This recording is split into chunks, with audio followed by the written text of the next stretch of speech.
Marketing is a means to an end. And the end is the growth of the business in a profitable way. We have 5 new pieces of creative. And so I said, what if we did this? No bidding strategy is going to cure a bad business model. Oh, man. Very true. This is where us. It's really crazy.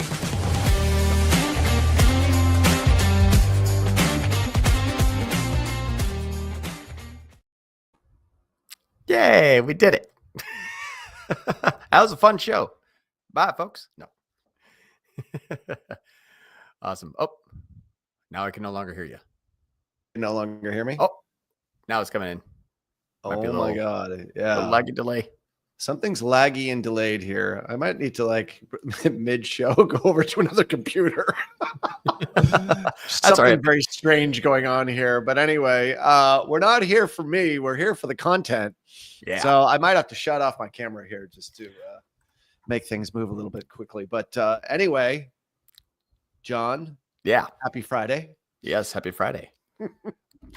I know we've been cooking up some crazy stuff in the performance kitchen here today, which we're going to be talking about yet again. More Meta, more Andromeda. The funny thing is we had a call with our new Meta rep this week. I love those. Man, Ange. And so we're like, yeah, we sort of feel like, with the Andromeda update, there's a lot of things that are really changing and we're really excited about it. And he was like, the Andromeda update? I know how many times I heard that. Well, my Meta rep didn't tell me, and I'm like, ask them about it. And then they come back, they're like, well, they started to explain how it works. I'm like, yeah, right. I'm like, yeah, right. You heard it here first, folks. I mean, that's basically what my whole spiel has been now for like the last 4 months. Yeah, there's some massive changes that have happened here. And I don't know I think we actually talked about this on last show. All the changes that have happened, I think purposely they haven't announced them so that people can figure out a way around them. Maybe that's part of the strategy, but like the way around it is actually to sort of follow the guide and follow the rules and sort of do what they say, which is what we've been doing. The caveat to that is that, you have discovered through some, I think you had to kill a couple of people in order to get this content diversification. Was that it? I actually, I know I had to do some unspeakable things to one of the reps. And after mouthwash, I came out with the 10 different content categories that now we have. And so that was, I mean, that's actually kind of a big topic for today about I have my first one that we've actually launched with that exact structure and setup, the way that it was explained to me. We also have a PMAX update though too, so kind of cool stuff. PMAX is back in action now with imports, so new stuff, exciting, fun stuff today. This is interesting. Yeah, no, I mean, so basically the content diversification strategy is 10 different types of ads. If you haven't been watching this show, and we'll show a screenshot of what those are at some point in time during today's show. But the point is that you've tested this with really one ad type with one of the test accounts and have gotten amazing results, and then added in more of those types of different types of ads, and then sort of reached like a next level of scale and using the strategies that really Meta hasn't given much guidance on, aside from just say, hey, throw everything in and we'll figure it out into the ad set. And well, there's actually a method behind that. And we're starting to see, some pretty insane results here on all these test accounts and some tier 11 accounts. And we're getting really good results, but unlike anything that I've ever seen. I've been doing this for 12, 15 years now on the Meta side. I mean, I remember, I started with the right-hand rail ads way back when. Yeah. So, yeah. So that was the thing way back when everybody used the same, stock footage of this, brown haired, darker skinned female for all their affiliate. Oh my God. Yeah. I remember that the 30-year-old brunette. That was the 30-year-old brunette. That's it. Oh my God. I had a solar company I was marketing with, and it was Arizona. It was Arizona-based company, and it was Arizona roofs, big solar panels, light glaring off it. Everything looking good on Meta. And then we had this literally a female brunette laying down in a field like upside down. So it's like her legs are up here, her head was down there, and the sun's shining on her. And like that actually got more leads for solar. And it had nothing to do with the house or even solar. It was just her laying in a field and like the sun shining. It's like absorb the sun. I was like, oh, whatever. Yeah, whatever works. Yeah, the one that I used was like it was a newscaster from Europe, and I forget what her name was, and every affiliate used it. And then I would send all that traffic to, unfortunately, what they refer to as farticles and flogs. And I'm not even going to get into what all that is. But anyway, it worked really, really well until Facebook shut down a lot of ad accounts. But anyway, that was many, many years ago. But like that's when it started. And now it is at a very different stage. And it's all because of AI and it's machine learning. And it's the investment that Meta has made into artificial intelligence, which is starting to really bear fruit and make the job of a media buyer a hell of a lot easier. So, yeah. Really, kind of know the guidelines here. I'm not saying anything's easy, but at least it's a simpler structure, but more complex reasons as to why. Yeah, exactly. Yeah. So it got harder and it got more difficult, but simpler at the same time in different aspects. And what's funny too is like I know a lot of people who are still like I have a mastermind with like 120 people, and it's kind of like a closed group of people I've been working with for a few years. And a lot of them will say like, "Hey, John, I've actually found a way to include my exclusions." I'm like, "Well, hold on a moment." When we look at the what is being excluded and what is being spent on is actually different than what actually is happening. So as a fun, just quick example of this, if there are people who are out there, and I'm going to share screen, so I'm not sure if you can share this one, Ralph. Yep. But this is an example of something. This is a new customer campaign here. We're using first click cAPI imports, obviously, that's what you pretty much have to do on Meta now. But you can even see that we have in the campaign, in the account, I have my existing customers, Shopify CRM, and we also have our 180-day list. I mean, everything is inside of here. Inside of the audience exclusions, custom audience exclusions for Shopify CRM customers, all this. I mean, basically everybody that we've ever had in Shopify and 180 days of recent purchases. So the last 6 months of recent purchases and our entire list all excluded. And Meta's like, all right, cool. I only spent 20 cents this week on existing customers. Like, okay, good job. See, John, they're excluded. But if we have a reach of 5, then how the hell did we convert 33 returning customers? And this is what those first click cAPI imports get you, the truth of as to what's going on. This is still out of 136 sales, 102 are new, $76 NCAC and platform good. But do not believe for a second that the 20 cents and 5 reach and 10 impressions is real. It actually did get 33 returning purchasers. So yes, you can exclude, and yes, you can believe the lie that Meta will tell you, because Meta doesn't know the truth. So that's what's interesting is they're not purposely lying. They just don't have the data. So when we have the real data, we can actually see that, yes, it does either get ignored or doesn't see. Either one is not an exclusion. It's a hope. So it's a very, very interesting test. Yeah, it certainly is. Well, we're going to get into more of that today. And that's not the police coming for me. That is fire trucks going by the apartment here in Brookline. So if you hear sirens in the background, I'm carried away in zip ties, then something's really amiss. But anyway, it's must be a fire down the street. Holy crap. It's like 17 fire trucks just went by. You're killing me with data. Smoke, right? Yeah, exactly. Yeah, no smoke smelling in this apartment here, which is good. So let's get right into it. This is some exciting stuff here. And we have been rebroadcasting a lot of these over on Perpetual Traffic. And every time I go back and listen to them, like we rebroadcast one from 2 weeks ago, I got even more excited just because, and it's only been 2 weeks, and now you have more discoveries even from then, because we have our weekly call right before this call, so I sort of know what's coming at this point. But the point is, like, I've never seen a time like this inside Meta where stuff is so interesting and the results are so incredible for letting the algorithm do its work. Yeah, which is just setting it up the right way. And setting it up the right way. Exactly. I know. And so I'm gonna share with you. This is my first 2 campaigns that have been launched from scratch with Andromeda. One campaign, one ad set, all creative. Done with at least 2 to 3 variations of each creative content category. So us versus them, positioning tests, face to camera, founder story, all that. cAPI imports with a caveat though. in Meta, the cAPI imports are coming from HubSpot as a source. Okay. HubSpot as a source is fairly poor as attribution. It's mainly kind of like last click or kind of what it can match, what it can see. It's okay. So we're kind of blending a mix between just standard purchasers and what we can see being at least imported. So that's the only caveat. But I like to share the results of that so far, because I do believe that the creative is going to dictate the performance more so than anything that is included and excluded. Also, starting off with the correct creative is going to give us the best chance at even spends and even optimization.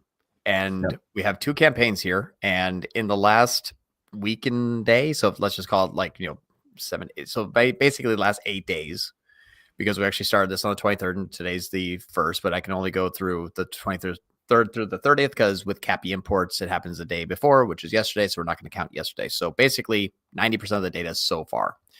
You can see that it was not on before.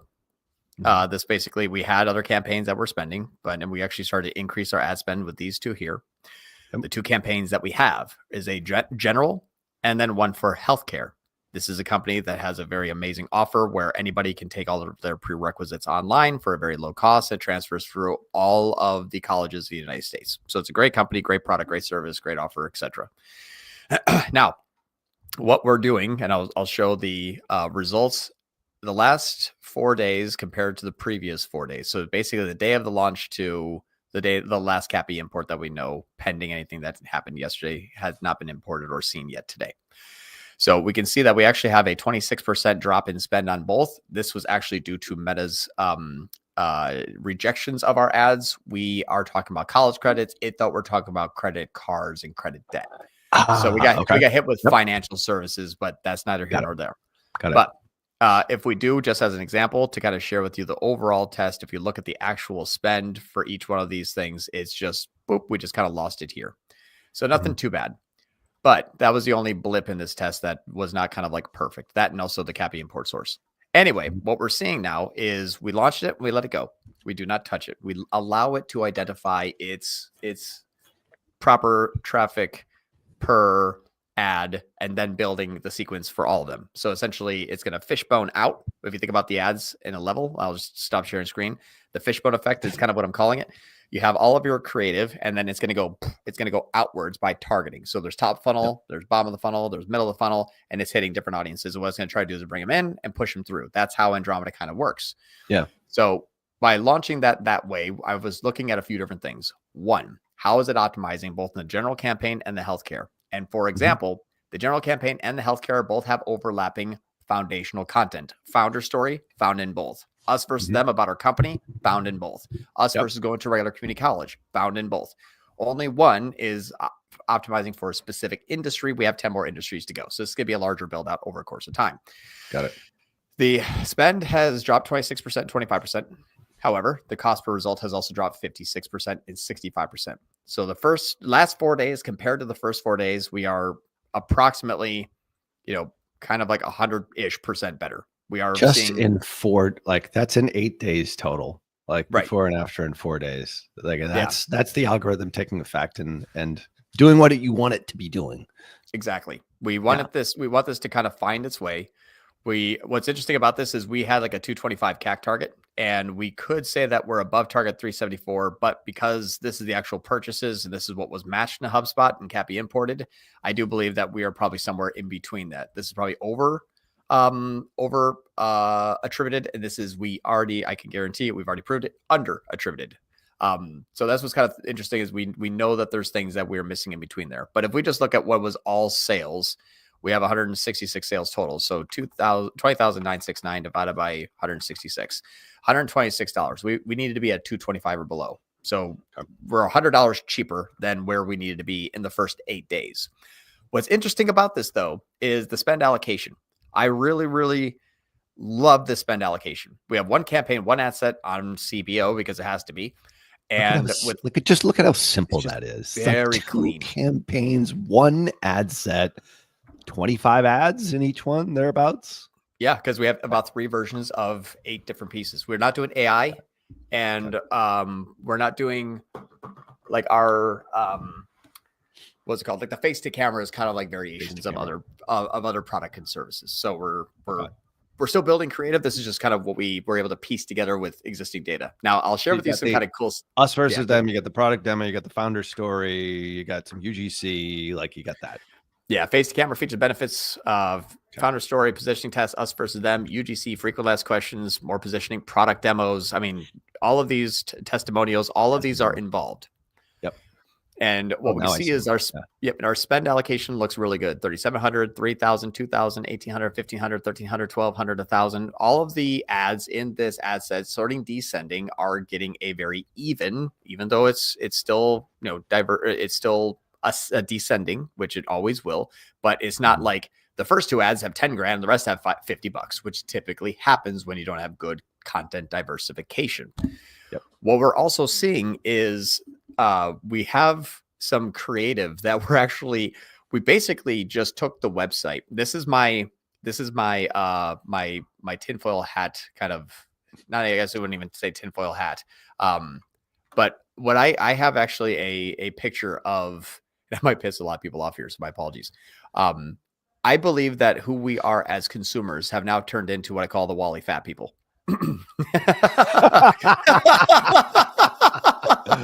When I say Wally fat people, well, all I say is America right there. Well, we're feed-based consumers now. Yes, we are. I don't want to click. I have my big gulp in my hand. My digital currency is now a click because I'm feed-based. So because I have YouTube feeds, Instagram feeds, Meta feeds, news feeds, everything is being fed to us. We're living in a feed-driven world. So for me to entice you with an ad, get you to click and go to learn, doesn't really happen too much anymore. It's now just you show me, and if I like it, I'll lift my arm and click it. I'll put down my big gulp and I'll click it. That's the Wally fat people thing. So knowing that was kind of my thought process there, I try to make it fun. What we did, we basically it's reality. That's the way that it is. We have to become that way. It is. We are now the Wally fat people. So what I did is said, well, what if we had a video that was literally like this part here is like, it's basically someone on the website just clicking the button to see how much you could save on how many credits. So this is basically, we've taken the interactive website and put it in front of you rather than behind the click. It's now before the click. That's so cool. So the way that we're doing this, and then obviously we have like a founder story. This is a gentleman named Matt that is explaining the kind of the founding of the company, positioning test. A lot of this you're going to see is actually kind of rehashed images on our site. Yeah. So can we take our website and basically just give it to you in feed form? Because that's how you want to consume content. This is cool. Aha. Uh-oh. Right. Lauren Schwartz is getting pissed at you right now. Just grab stuff off the website, turn it into creative. Right.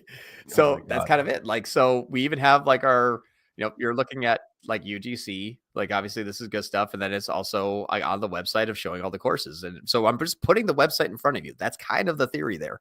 Yeah. So because we are moving into the Wally fat people type of marketing, we have to take into consideration it's no longer, hook and pain point, get the click, educate. That's still obviously there. But now when they get the hook and they get the click and they educate, it needs to mirror what they've already been seeing in the feed. Yeah. So this is developing brandability and congruency. So that's kind of the way that the delivery system's working now. Yeah, it's an interesting point here. And I was talking to the guy one of the groups that I consult with. But anyway, we were talking about their business. I'm like, well, how do you take it to the next level? And it's like, well, we're going to do these lead magnets. We're going to get them to click and do opt-ins. I'm like, wait a second. That is kind of the old way of doing things. Like you need to put in the news feed what you are. I had another client this week who's been with us for 7 years, I think. It's like, take all your best stuff, put it in the news feed during those 10 different formats, and then educate the consumer. You're paying for that view, but you're not getting the click, which is fine, but you're still making an impression. Right. So because of Wally fat people, like that's how people consume content now. They don't want to have to click. I don't want to have to opt in and get, put my name and my email in and click off this. I'm so lazy. So we're just catering to that to a certain degree. Like it's human psychology, but it's also, we are all feed based. And I think Meta understands it too. Yeah. It's exactly right. And that's, and I think Meta's, they're basically saying like, hey, people are educating themselves with the feed. Like Yeah. if you give us all of your content diversification, I can educate these people feed related. Right. Okay, this makes sense. And so Mhm. if you have two similar pieces of content, then it's just not going to work. Right. And what's cool about this, though, is because the content is doing the targeting, some things that I'm not doing a normal media buyer would do is look at this and say, okay, I've spent $3,700. I only have one customer. I have a $3,700 cost per customer. Oh, no, it's not really. We have to take this in consideration where if the spend is still being spent on it, we do not touch it. That was my rule. I said, if it's above goal, I guess below goal, if it's not in line with the goal, then and the spend is decreasing, that means it's a hey, pause this ad. If the ad spend is still running fairly rampant, we leave it on because this is still identifying new users. This could be my loss leader. Well, check this out. If I flip to this campaign, that same one here is actually it's our second best performing ad. We have the second highest amount of customers from that. And the CPA is actually only about $100 more than the average instead of $5,000 or $4,000 more than the average. So why is that? Well, is this a good video? Yes. Are they being found, locked in, and converted in the other campaign? Maybe not. Are they in this campaign? Maybe so. So we sort of have to look at our content diversification, where if we're looking at two campaigns and two ad sets, like these two faces to camera have wildly different results, but it's a same audience that has the same goal in mind, and it's just working in one campaign but not the other one. All this tells me is that this is still our loss leader. They just may be clicked or attributed here. Okay, so we have to think about it differently. We have to definitely look at like the progress of the campaign's performance and say, is this progressing where I want? Well, 100% more new customers for 65% less customers while saving $3,000 is looking like it's optimizing pretty well to me. So we're going to leave this go, and we're going to continually try to make it better and better and better as we iterate the content. So now we're just swapping out UGCs, swapping out face to camera, swapping out founder stories, swapping. And exactly. We're trying to make each of these portions of the funnel better. So that really is, in essence, like a product demo ad, because you're sort of showing them how the product sort of kind of works. Like, how would you categorize that one with the slider, top, middle? Okay, so that's top, middle funnel, but it's getting the most spend. It's obviously you're looking at this at an ad set level, your global NCAC, not just the individual ad specifically. But if you do see that one particular ad is decreasing in reach, that's when you shut it off. Because I know we did the Pet Wellness Direct example before, just sort of giving people guidelines on when you should shut stuff off. Because the old school world of thinking is like, oh my God, it's getting all this spend and I have no conversions on it. Well, think about this differently. Like it's contributing, not attributing, your words, to the overall health of the entire campaign and the business. So and exactly what we're seeing too is we give it more time. I don't mean to rush. I want to make sure by 2:15 I can get at least the next 5 minutes my PMAX update before we go into Q&A. Oh yeah. Sorry. So I just want to make sure I can get this. But you're 100% right. You can see this example here. Did I get customers? Yes, I got 2 customers, 1 customer here, and then it kind of stopped. Well, did the spend drop? Actually, it did. Is it out of goal? Yes, it is. This one is on the list of needing to be reiterated. It already chose the other feature and benefit. I already have a better performing feature and benefit. This one needs to be redone. It's already actually beat its performance. We have to give this time because it doesn't mean that it won't come back. But what we're looking at is the swings. Some are 70% up, some are 70% down, some are 30% down, some are 50% up. It's still finding its footing. It's still testing and iterating. So while this is still being flip-flop back and forth, we're just hanging tight. We will find that the meter will ping in the red line on some ads and then will fall off a cliff on the other ones. And those that are pinging in the red line in ad spend, that gets saved. The ones that are being ignored get iterated. Very, very simple process now. Yeah. And this is for education products. This is for digital products, correct? Like that's for digital. Yeah, it's a SaaS. Yeah, digital product SaaS. Exactly. Perfect. So like the same thing, and we've used e-commerce examples primarily on this show in the last 3-4 months. This is obviously a completely different animal. Same rules apply. Amazing. Exactly. On to PMAX. So everyone knows that I really like cAPI imports. If you haven't heard me say this 16 times on this video already, we started to use the cAPI imports in this company here for new customers, and we actually started on July 11th. We had our own. We launched a new Performance Max, and I launched Performance Max that was feed only, new customer only, brand terms excluded, 180 days of website traffic, and last says 2024 customer list excluded. Okay. Now, did it work? Kinda. It's still getting some existing customers at a ratio of 121 and 70. So yes, PMAX does go warm. We absolutely know that to be true. This is way warmer than our standard shopping. Our standard shopping is like 120 and 10. This is 120 and 70. And they are technically all ad event type. These are all click based. Like we can see, we have one conversion engaged view, 448 click based. So you can see, obviously, this is all click. Mm-hmm. So it's all click. It's all new customers. It will still get existing customers, but since it's non-brand, that's happy retention. Cool. That's the cream on top that we don't have to pay for. But there's a question actually from John Moran's dog that I thought was actually kind of interesting that says, when trying to scale, lowering the TROAS target, there's a risk that primarily increases the CPC on traffic you're already buying rather than driving new volume. What's your take on that risk? And absolutely, yes. If you do not have cAPI imports, if you're not doing first click imports of new customers, yes, that will absolutely happen because you're dropping the TROAS on traffic you've already bought because you're counting everybody who's new, who's returning, who's warm, who's cold, who's omni-channel, who's self-channel created, which means retargeting Meta versus generating more Google. But the risk when you do the cAPI imports is actually almost like non-existent. Here's what I mean by this. If you look at the cost, I took this campaign from $350 a day and I said, you know what? I'm just going to crank that up to $4,000 a day. Let's see what happens. Mm-hmm. And I'll go through the change history because I do believe that this is something that is really interesting as a test. Because people usually say, hey, when you decrease TROAS or when you add in ad spend, things go haywire.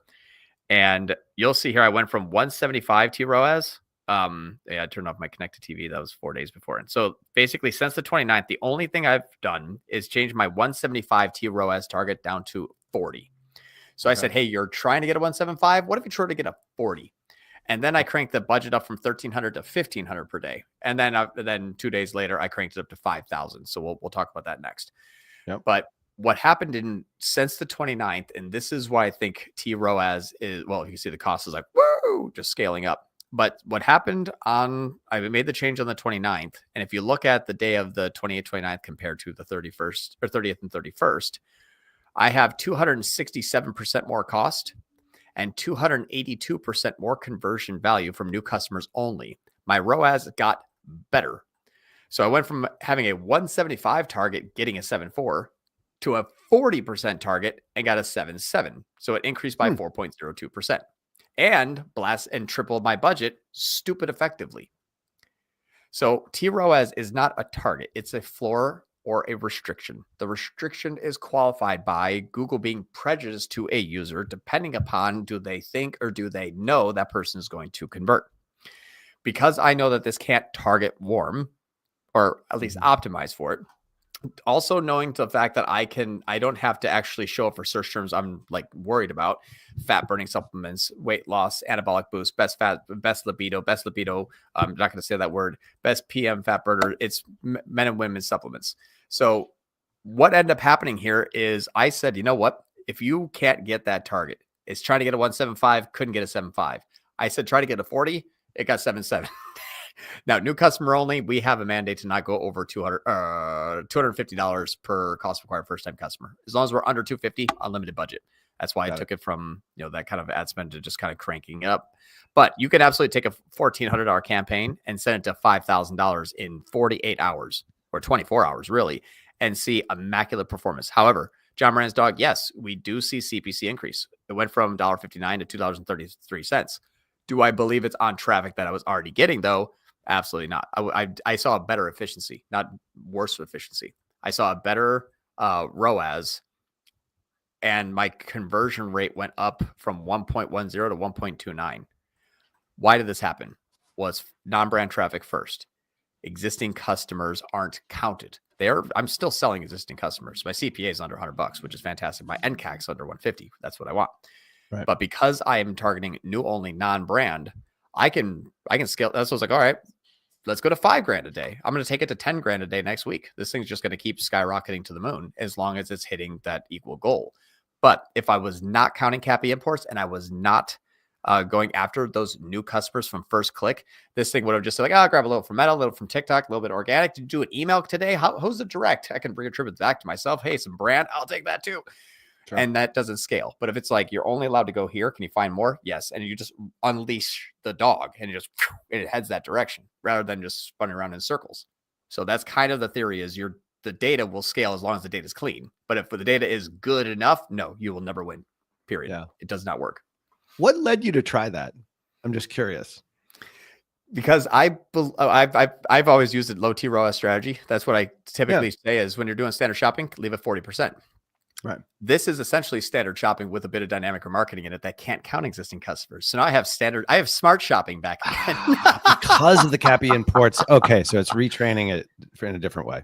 And now here's what's cool is, yes, it would have gone haywire. Watch this. If I do the all conversions tab here again, okay, that's there. And I segment by conversion action. Watch this. This thing, when I said get more, it went, okay, I have 10 and 10.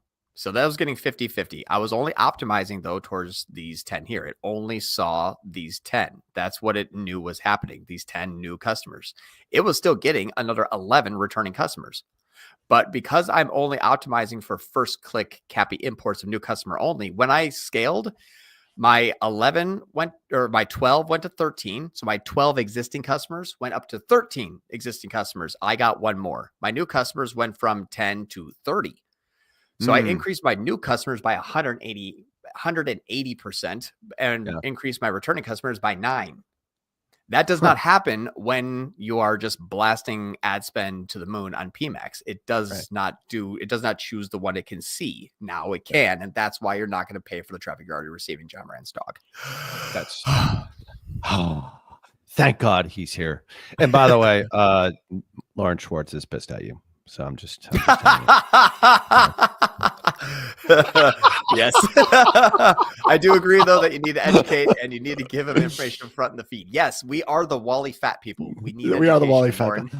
Lauren gets it. She is the goat of all things creative, by the way. Yes, nobody else calls her that, but she is. She's the greatest of all time when it comes to creative. Yeah. And she was on that call with that client this week. I'm like, no, take your best stuff. She's like, put all your best content in front of everybody because we are the Wally fat people. So we didn't say that to him, but it's fun. That takes a real shift. That takes a real mind shift. Like everybody who's on this call is listening to this. This is not your father's Facebook ads. This is new. You got to spoon feed them everything in the feed and let the algorithm do the work. And it starts with great creative. Exactly right. Thankfully, we have the greatest creative team on the planet, which I think everybody here already knows about. But, enough of me bragging about the Tier 11 team. Let's get to the question and answer period here. We already know John Moran's dog is here. We missed him a couple of weeks ago. Yeah. But he was first with his question. We got Joaquin Chavez. I know you've got a hard stop because you're going to a recital, I believe. Yeah, my daughter has it's actually a surprise. She was asking, she asked my wife, her mother, she's like, can you make sure to film it when Dad's not there? I really want him to see it. So I'm going there and arriving to see her performance. And so I'm surprising her by being there. Well, hopefully she's not watching this show.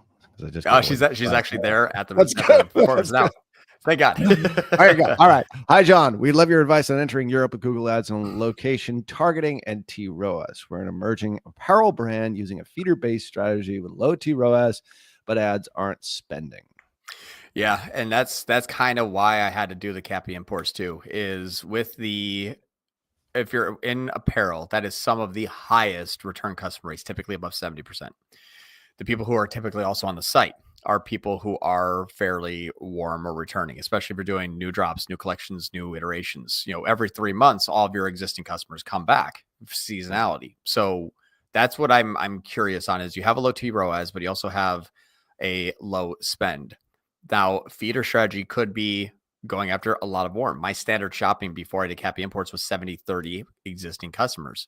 It was kind of scary. So I couldn't grow it because it was still non-brand, but those people are my existing customers, and the audience it was tapping into couldn't break through them. That's why I can't just triple the budget like I can now.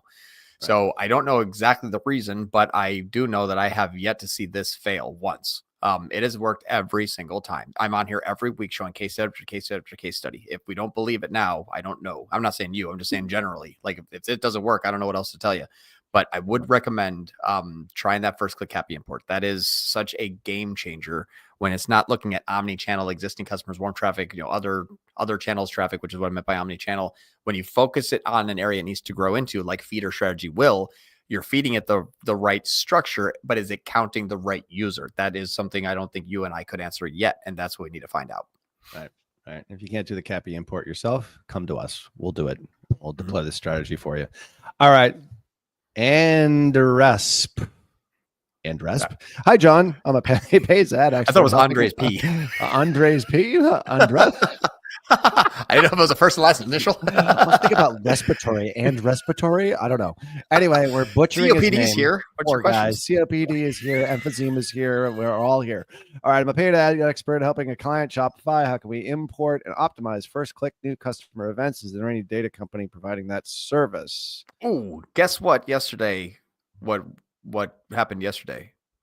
Wicked Reports now does cAPI imports through DataSuite. So DataSuite by Tier 11, where the interface is the Wicked Reports interface. So that's, everyone knows that kind of the DataSuite is our brainchild at Tier 11. The Wicked interface is who we've partnered with and to do the deployment. So you get good data, good interface, and that actually has now cAPI imports that will work on Meta, it will work on Google. All that stuff was just released. It's actually not in beta, but it's like being live tested right now. And so far, everything's great. So what I would suggest is if you don't have a service, Tier 11 DataSuite does, and that is something that was just announced via Wicked's platform yesterday. So it wasn't Wicked doing it, Wicked announcing it. So I just want to make sure if you're involved in that, you check that email that went out. But that's something that it went live yesterday. It went live to some DataSuite users and also some personal ones. So we're gonna be testing it, that kind of stuff. I'm rounding up the troops on who we can do the testing with. But we used to like say, hey, it's a hamburger, you can get it from anywhere. McDonald's, Burger King, In-N-Out, they also have hamburgers, and you can get it from anybody. But the Tier 11 DataSuite has that, and that is something that we can provide that as a service. Yeah, we can. We are not selling it separately though, as of right now. We're not, because that was sort of a strategic decision. So there's been a lot of inquiry. So if you're looking just to get DataSuite and not our services, it comes along with the services. This is our secret sauce. Yep. So, however, you can replicate it with cAPI imports to a certain degree, and you can also get Wicked on its own. It's not going to be quite as accurate as what we're talking about here. That's fine. Point is we're an agency. We're not a software company, at least not yet. And Resp, as a follow-up, do you always recommend CBO budgets in Meta, ABO in any case? Thanks. So ABO is going to be the ad set budget, and with Andromeda, it calls for one campaign, one ad set. So if you're still using ABO, that's technically now going against Meta's algorithm. And so I would not recommend using ABO from now on. Yeah. So it's one campaign, one ad set. So it's kind of like ABO. It's kind of ABO. I either choose this ad set or this ad set. Which ad set do you want the budget? There's only one. There's only one. Yeah, that one is going to get the budget. The key is the creative on the inside. Exactly. Exactly. The creative matters. Here's what I mean. When I say creative targeting, I don't believe people truly understand what that means. Creative targeting. Your ad is going to do everything now. The only thing your campaign or ad set does is give it a budget, period. Yeah. So cAPI imports can differentiate what it's optimizing for. That's how you diversify. But if you're doing standard event, my question is if you have a campaign set up that has zero targeting, zero exclusions, because I just proved at the beginning of the call, those are fake. But if you have zero inclusions and zero targeting and zero placements and zero, I mean, you literally have no control over anymore. And you have two different campaigns with the same ad, and those same ads are now doing the targeting. What's the goal there? Those two just kind of bounce off each other and go and find people? No, you put everything into one, and that is how it optimizes. That's why Meta has been calling for consolidation. The creative does the targeting. ABO or CBO, that's budget on that ad. So when I say creative targeting, you are out of the realm. Meta does not care who the media buyer is. It cares now what the creative is. It's our job to give it the best structure and hierarchy to flourish. The creative is the targeting. we can't say it anymore. Creative is it. It's the most important thing. And I mean, we've been saying this for years. It has been coming for some time to a certain degree. I think Angela said this 3 years ago, the creative is now the targeting, but now it really, like, it is 100% as long as it's structured the right way. So, and that's why we do these things, is to show you guys how to do this, because nobody else is doing. I don't see anybody else doing this, John. I just don't. No. So, I mean, even Meta reps are like, and what? And it's like, it came out in December on your website. 8 months ago. To his credit, he just started, so it's like me and Ange were kind of like, okay. I mean, it's great to have somebody that's, there for us and help us if we need, but come on, man, do a little research ahead of time, or at least watch these every Friday. That's what I told him to do. So who knows? Maybe he's watching right now. Anyway, we're ripping the new guy. Anyway, we're gonna have a great relationship with him. El Mundo de Lolo has a question. Hey. I have 10 different categories. E-com. How should I structure my campaigns? 1 ad set, all ads, 10 ad sets, 30 ad set per category. I feel only 1 campaign leaves room for testing behind. I spent $300K a month. I'm assuming he's asking for Meta. Isn't this just what we talked about? Yeah, so I think when we say like ad sets, I mean, ad group, we Google ad set, seems like it's Meta to me. It seems like it's Meta, yeah. Yes, 1 campaign leaves room for testing behind. Correct. Now, when you would say testing, my first question would be, well, what are you testing? If the answer is, well, different targeting, different demographics, different exclusions, then no, that doesn't happen. That's now done at the ad level. You can't have a founder story do remarketing. It just doesn't work like that anymore. Even if you ask it to, it says thanks, but no. I mean, it is now suggestions. Meta said it only spent 5 cents, whatever it was, on my existing customers, but apparently converted 30 of them. So I have more customers than reach or impressions. So right now it is not listening to us. So the way that we do this is with cAPI imports. You can have different campaigns going after different targeting. That's the only way that we found that works. Yes, it leaves testing to be done. So what is that testing? Well, whatever you want to test, I would imagine you're going to be testing it by the results. So if it is a result of that test, then that is the result that you would use it as that custom conversion event, hopefully through cAPI imports, so you can diversify and identify them. But if we're counting them as a conversion, my question to you is, what is your test going to measure? Is it new? Is it returning? Is it warm? Is it cold? Is it self-contributing, or is it omnichannel attributing? If we don't know those answers yet, that is kind of where we have to work backwards from. What was the goal? Are we tracking that goal correctly? And are we setting up a campaign to deliver the results of that goal? We can do testing, but we have to start at the end result and work our way backwards. And once you say, well, what is the goal? It's new or returning. Is that what you're counting? No, get cAPI imports. Then what are you doing to go after those people who are new or returning? I need this creative. Okay, now you're testing. But I wouldn't say that it's all or nothing 1 campaign. It's 1 campaign if you're using standard conversion events, because with the creative doing the targeting, both counting the same conversions, and only difference by ad spend, what is actually the difference? Targeting is the same. Exclusions are the same. The ad is the same. The audience is the same. You just have 2 of them now. So that's how we have to think about this, is if you're going to do testing, what are you actually going to do differently if you cannot ask it to do something? You have to lead it from behind. Yeah. Excellent. Julio has a question here. Hi, John. Our feeder strategy isn't working. Oh my God. Is there another way to feed PMAX campaigns perhaps with search or video campaigns?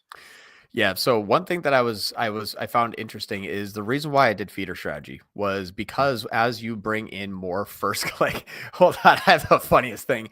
After you bring in more first click users from standard shopping, Performance Max, which usually takes all the credit, goes and converts them and gives very little to standard shopping. Standard shopping also is not a good attribution network because the first click is so far away from the actual purchase that Meta and Google also can't find their way back to where they originally started. So the funniest thing is, I've been saying this for a while, that Performance Max and demand gen and all that stuff, they all start to take a credit. Here's exactly why feeder strategy is what it is. I'm just going to share screen. This is the reason why that started. I have 2 campaigns here, a standard top of funnel standard shopping catch-all, and then it was a demand gen. I had a 0.01 first click conversion on my top of funnel, and then 0.99, 99% of the credit went to demand gen. this is why this is being fed. So demand gen is only working because of standard shopping. We can see how much it's just like standard shopping. You were the first click, and then they just punch them in the head and then take all their lunch money. So that's kind of the reason. Now, first click cAPI imports has stopped that. So I don't actually use feeder strategy anymore because of first click cAPI. My other test, and I'll be able to share this next week. I have 2 tests going where I have a standard shopping and another PMAX, basically standard shopping setup. And I can just shift the traffic between the two. They both can't optimize. They go after the same people. So where it usually was fed by one and then converted by the other one, now because they're both counting first click, they just bounce off each other. So feeder strategy with cAPI imports doesn't work, but the original source takes all the credit. We don't feed it anything. That's the reason why the difference is literally just an algorithmic hack because of the loss of attribution over a certain amount of time. Yeah, makes sense. Julio, thanks for the question there. We have a series of questions from Thomas Rast. Greetings from Austria. Hello. Heading there in December. I think we've talked about this with Thomas before. Anyway, regarding Andromeda, how do you suggest to handle shorter promotions like a holiday sale info product or a campaign for webinar registration?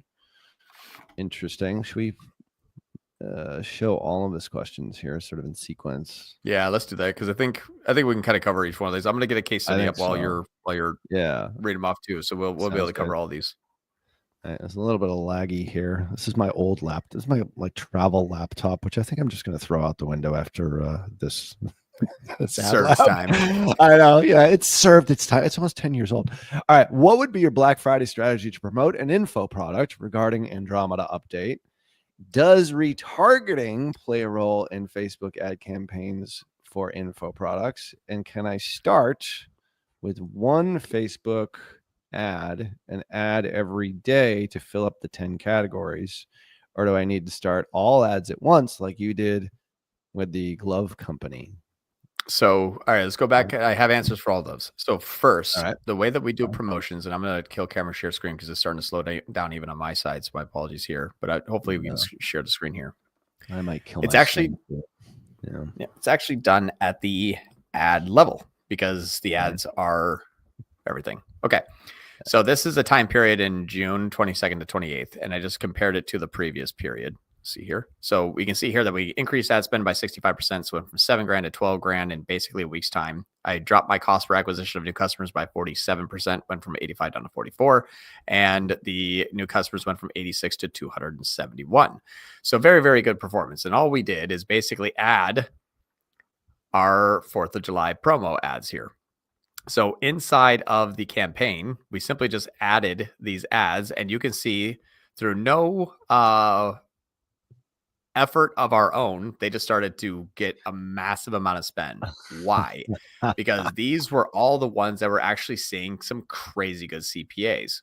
Yeah. So while everything else was still on, these were still running. They were still getting some good CPAs, like $8 and $25 in there. But these are the ones that were just blowing through all of our promo. So the 4th of July promo said, hey, people really like these. They click, they engage, and they start to buy. So this happened naturally, this shift in ad spend.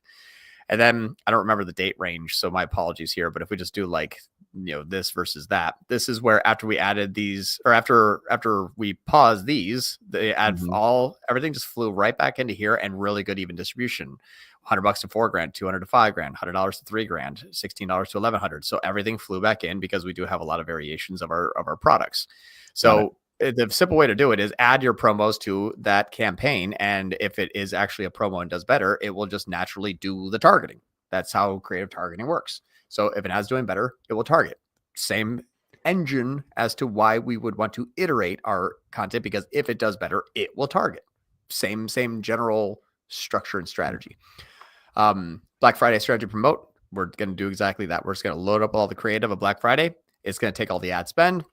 We may or may not pause everything else, depending upon if we need to or not. I'd rather have it go dormant. So when I pause my Black Friday ads, everything else flourishes. But that's the same. That's how the creative targeting works. If it does better, it's going to take it, no matter if we want it to or not. So if you're doing a Black Friday ad, just to interrupt here, or Memorial Day or whatever it happens to be, I guess we're past that, or no, Labor Day, for example. It's your, I'm so bad. What year is it? What year is it? 2027. Oh my God, how did I get here? If you load them up, so let's say you have 25 ads that are running, and then all of a sudden you're going to do your Labor Day sale, which is a great time to test your Black Friday, Cyber Monday, by the way, if you're an e-commerce store. It will.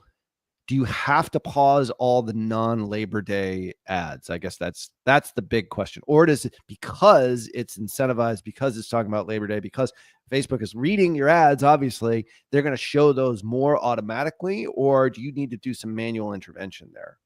No, we actually didn't pause anything. Okay. And that's what was, that was kind of funny is you'll see this here. Watch this. This is insane. This is one of our ads that we were running.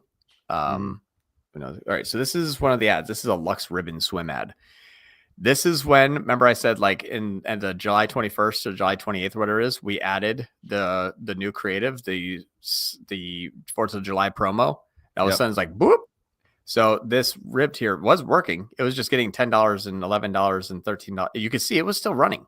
It just didn't get any spend. As soon as the other one paused, it was like, boop, back in action. Then, boop, starting to sell more people now. It just went through this lull because the other ad was chosen. So it just went dormant. Makes sense. The algorithm is so smart now. It's almost like you don't need to overthink it too much. I hate to say that because I don't want the media buyer to be completely taken out, which is, ultimately Zuck's vision, by the way. I don't know if you ever saw that Verge article that came out on him. But the point is, it's up to us to know that, for example, though. Like normally an owner would probably start a new campaign. You put it back in learning mode with first click cAPI import. So everyone's new. And now everyone that you wanted for your sale is brand new. All the other people are like, are you guys running a sale? It's targeting different people. That little thing right there could ruin your entire year for Black Friday, for example, by launching a new one rather than leveraging the existing one with the same people in it. This is so those like advice. Exactly. You could completely accidentally kill your company because you wanted to launch a new promo campaign. That's a standard event. Launching a new promo campaign is standard for the last decade. Now will kill your company, perhaps. It's stuff that we need to know this. We just saved everyone watching this millions and millions of dollars. Right. Make checks payable to John and Ralph, Kara, and Sangamo Beach. Do we answer all of Thomas's questions? That's right. I'll cut you in 50-50. So last two things. Last two things. And just because I have 7 minutes left before I have a real hard stop and I got a boogie. I know you do. But, we're rushing. Two things. One, does retarget still play a role? Yes. And it doesn't matter for info products or not. Meta does not discriminate between info products, digital products, lead generation, or e-commerce. It's all basically the same thing now. But no, it does retarget, and it does so inside of its ad set. That's the sequencing that it does. It's going to retarget, re-engage, and also remarket. So it'd be existing customers and warm traffic. It will do both. That's why cAPI imports are also important. Can I start with one Facebook ad and add up? I would not recommend it. When we started doing the segmentation where it's like add one, add one, add one, add one, we saw that what was first still sucked up the majority of spend. And then when we add another one, it was slow to release that spend. We found out that if you give it all, 8 to 10 categories immediately, spend is like, and starts off very, very well. So I would not recommend it, but you can. You're just going to go probably 10 times slower. Yeah. Yeah, we've done that a couple of times. Well, your other case study for Pet Wellness Direct, it actually talks about that just a bit more. So we're good with Thomas's question here. Let's move on because I know you got very limited time. El Mundo de Lolo again. I think you have triple whale. Oh, shame on you. All right, so I have an e-com client that's using Beach Whale. They're migrating their website from Shopify to own code. Does it make sense to keep triple whale out? So here's my question. I would do this, and I like to do this every single time with a client. Sorry, I have fun. They stole from me, so I don't like them. Anywho, the triple whale application. If you go into not all ads, go into the attribution ads, go into attribution all. That shows all outside of ads. Select first click in the last 30 days and tell me what it can't see. You're going to see things like organic and social. Organic 95% of the times is your brand name. Sometimes that's 1/3 of all of your revenue. So in my opinion, your attribution company dumping 1/3 of all sales into a bucket that says, I don't know, they came back here, is not an attribution company. The other thing is, if you see first click email and new visits email, waste of money, that's what it is. But I mean, everyone's trying to get close, but they couldn't. So they overlaid AI and they're like, man, I hope we're right. So the problem that I would have is we're going to model it though, John. We're modeling. Right, the model. So is everyone else. Model isn't reality, ladies and gentlemen. Anyway, keep going. No, it's not. No replacement. So that's the one thing is if you look at the first click email, if you see that you have first click email and you are not buying lists, that is also not attribution. Sometimes that's like, oh, you made another 10 grand on first click email. Be like, how the hell did they get to the email list? Well, they're on your site. Well, where'd they come from? That's a good question. We don't know. Like that's not attribution as well. So I usually identify how much is missing by looking at it that way. And if it's like 20, 30%, I can't use it. I mean, I can't be 70% effective. I got to hit 100% targets. So that's my reasoning for where I don't like it. Some people say 70% is good enough, but that's barely passing really in college. Yeah. You know, you're 1 point from a D. If anyway, someone gave you $1 million to scale and you threw 300,000 of it out the window, they'd be pretty pissed. All right. So we did answer this question. Steps framework. Should I follow the pause ads in the new Andromeda? We kind of covered that, I think, before. If I'm not mistaken. Yeah, we have a couple of videos on how to do that. I would look back as we don't have time to go through the entire steps and framework. We have like a half hour dedicated to that video. I think we can always do another one, do a refresher, but I would go back in time. It's much more valuable for you. Go watch the replay. Yeah. Certain. eSupernova's got a question. Used to get great results of video conversion. Now at Demand Gen, YouTube, in-stream, shorts only. My CPC is lower, but my CPA is higher. Any tips on improving DG performance? Yeah. So I actually, when I uploaded Demand Gen, of course, first click cAPI imports, we found out that it is crazy warm. It's way too much existing customers, and I can't even get that thing to scale either. I'm in the same boat. I am stuck. I actually just abandoned it. And for reasons that are very, very good, because if you listen to Google or if you listen to yourself, you'll find out that there's some discrepancies. And we can go ahead and share screen real quick. Oops, sorry. So as an example, if I just turn this off and go back to basically this first day that we did this Demand Gen, and then here's the before and after. So Demand Gen spent $20,000. If I listened to Demand Gen, it says that I have, a 2.56 ROAS and $66 NCACs. Sorry, $66 NCAC. However, when you actually upload it, it's got 30 existing customers for every 15 new. And then it took that 15 new and said, we actually are responsible for 10x that. Trust us. And there's your metric right there. So they said $66. We actually imported $675. So the reason why it cannot get off the ground is because 3/4 of all of that data in there is not actually even coming from Google. It's simply just attributing as if it was Google. And that's why it doesn't grow. It goes too warm. Same exact thing every single time. And that was on a purchase exclusion and a purchase and traffic exclusion. And it's still getting 50, 50, and 75 warm. So I'm just paying $600 to resell my own customers buying $60 products. Bad idea. And the second build was built by Google. They're the one that did it. Oh my God. All right. We have got 1 minute to answer 33 big money's question. I got clients in dental beauty and not all competitors. Not all competitors are doing discounts. I'm thinking of doing ads about how cheaper isn't better. Cheaper can end up more expensive. Did you try this? So in this area here, my opinion is you're going to need to work on value add. If we're looking at dental beauty, I don't know if that's like all on for $50,000 $50,000 procedures, or if it's like, hey, we can clean your teeth better. So there is a little bit of that there, which is how much is the AOV for the dental beauty procedure. But what I would actually really focus on is a lot of customer testimonials, UGC, founder story, like all of those things honestly do matter. It's not just price. It's like, if I can get the dental beauty anywhere and that person's cheaper, why are you better? If you're doing the why are you better and not always the cheaper is less expensive or cheaper could be more expensive, that's a good angle, but that doesn't tell me anything about your company, your brand, your processes. And if you're like, hey, we're not actually any better, then we got to pick a different angle. But focus on why you have a unique value proposition and a unique sales proposition, not just we're more expensive and that's okay.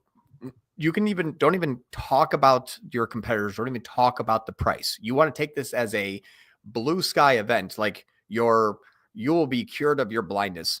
I'm not saying do that, but that's where you need to be like, that's where I want to be. People will pay whatever they want to get the dream. Don't sell them on the, hey, this dream is slightly better than the other dream. This is the dream. You're going to have this smile. You're going to feel this confident. Your status is going to be elevated. Your friends will love you again. People will pay twice as much for that if they can see the dream. Right. So that is going to come in through content creation. And it can be like it is the unique but characteristic of your product there. I'm not quoting Eugene Schwartz correctly, but anyway, like figure out what that thing is and focus on that. That's better than the competition, even if it isn't that much better. You have to go. Yes, I have to run. My wife's actually running the car. All right. Hi, everybody. We'll be back. Fun. Thanks everyone for showing up today early. We will be back 2:30 Eastern next week for the Ad Lab. Thanks so much for joining us. See you, John Moran. Get going to the concert. See ya. Bye, everyone.